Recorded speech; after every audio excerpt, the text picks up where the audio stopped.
Across the country, states are providing stimulus checks since the federal government has failed to act. But the rules for getting this money into your bank account can be more complicated.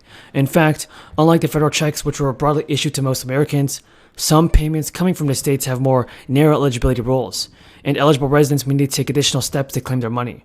In one state, for example, payments of up to $1,500 per person will be available soon, but only to those who worked during the heart of the crisis. Those who are entitled to these payments must register, and the deadline to do so is July 22nd. According to local news, the state of Minnesota is offering crisis bonuses to people who worked at the peak of the crisis. A total of $500 million has been allocated, and the money is expected to be distributed by as many as 667,000 crisis workers. This includes meatpacking professionals, janitors, and teachers. The amount each person will receive depends on how many total people register for payment. Lawmakers initially estimated that the funding made available would provide enough to send out $750 payments to each worker if everyone who qualified for the stimulus money signed up to get it. Checks could go as high as $1,500 if sign-ups fall short of what is expected. Approximately 28,000 workers signed up within 3 hours of the registration website being launched, and there is still time for others to register as well. Record high inflation and gas prices have many taxpayers hoping for relief.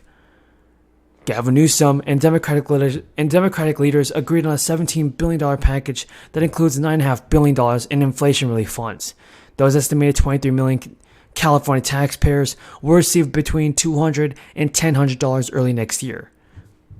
Millions of Californians will be receiving up to $1,000 as well as part of the new middle-class tax rebate. That's more money in your pocket to help you fill your gas tank and put food on the table. Those with up to $75,000 in income or $150,000 will receive up to $350 per tax filer, plus $350 if they have one or more dependent. Thus, joint filers with at least one independent stand to receive the highest possible sum of $1,000.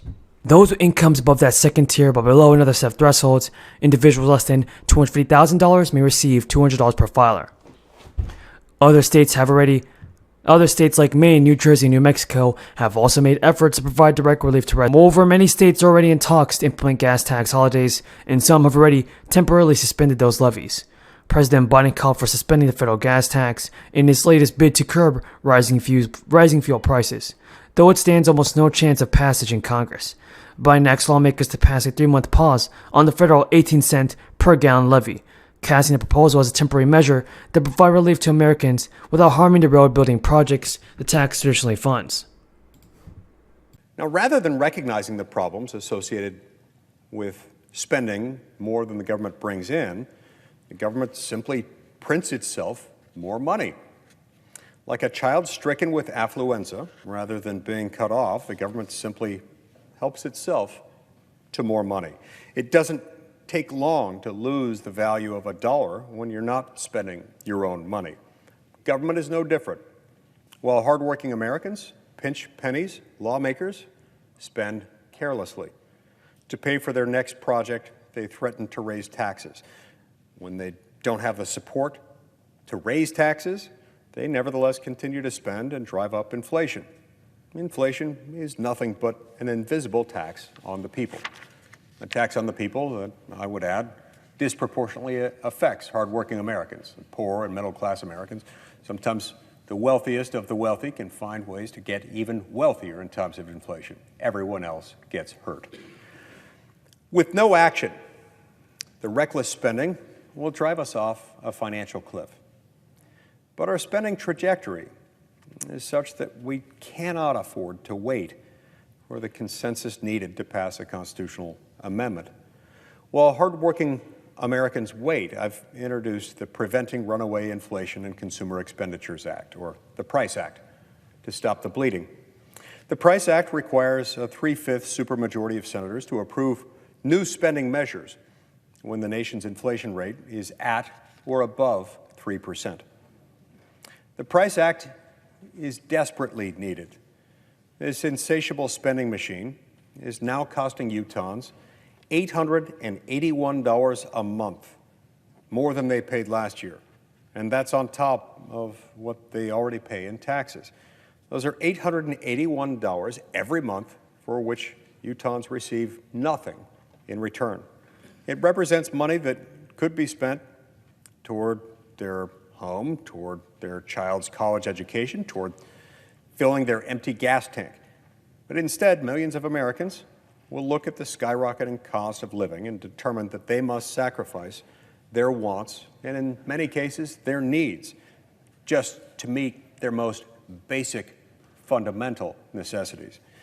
My Price Act flips the script.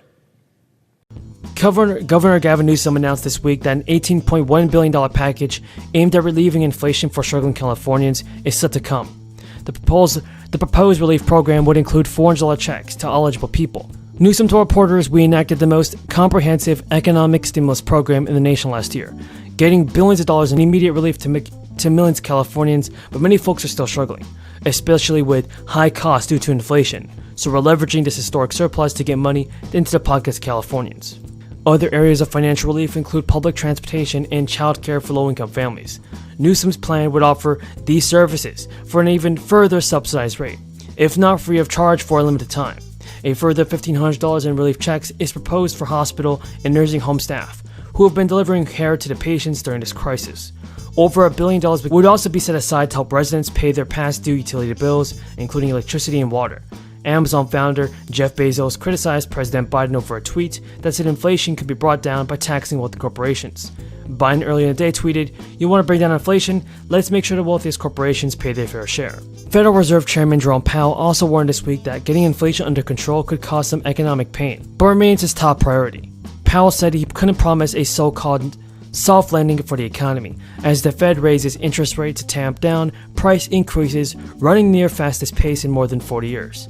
During an interview, Powell stated, "So a soft landing is really just getting back to 2% inflation, while keeping the labor market strong."